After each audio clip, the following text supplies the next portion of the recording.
la haula wala quwwata illa billahi al-aliyyil azim. Inna lillahi wa inna ilaihi raji'un. Hasbunallahu wa ni'mal wakil. Yau labaran mai zafi ne wanda ni ya banya dan gidan kulu mai nika nake cewa a saurare mu a biyo mu dan aji labarai. Wato mun gama kwanaki akan masu dadiro, yanzu kuma mun zo labari ne da labarai akan yan lesbian.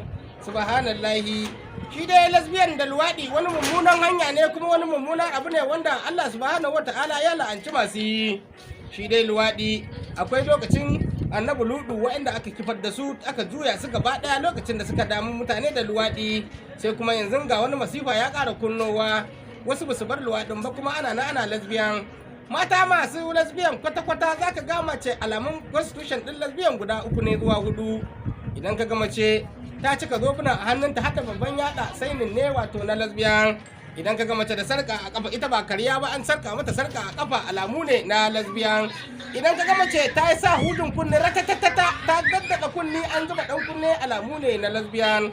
Sannan in ka ga mace tana ma mace yar uwanta mantuman bacci ke raba su, alamu ne na lesbian. Idan ka ga mace katuwa irkekiya hukekiya mukekiya ta ci ta koshi ba tafiya iya fira ba, to in ka bibiya mata ce yar uwanta wato suke alfasikanci da ita. Za ka ga yadda saurayi ke kishin budurwa, haka za ka ga mace yar uwanta tana faɗa tana kishi akan mace yar uwanta. Inna lillahi wa inna ilaihi raji'un. Wannan rayuwa dole ne mu dinga tsintan kanmu a cikin bala'o'i iri-iri, sakamako in irin wannan wato hurdodi da ake yi na lesbian da yayi yawa.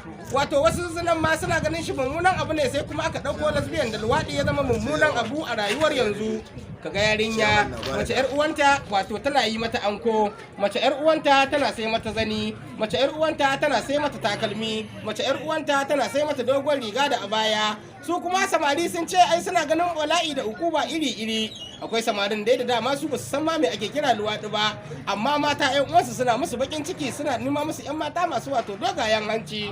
Sai ka ga mace in ka san tana lesbian, macen da take lesbian da ganin ta ba tambaya.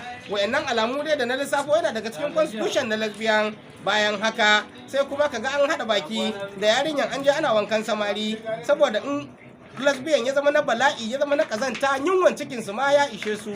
Ba Allah ya shirya su, Allah ka shirya mana zuri'an mu. In ka ga mutum na mummunan abu ba za ka tsine mushi ba, sai kai masa addu'a Allah ya shirya shi, saboda kai ma baka san baya ba. Saboda haka Allah ya shirya mata masu lesbian.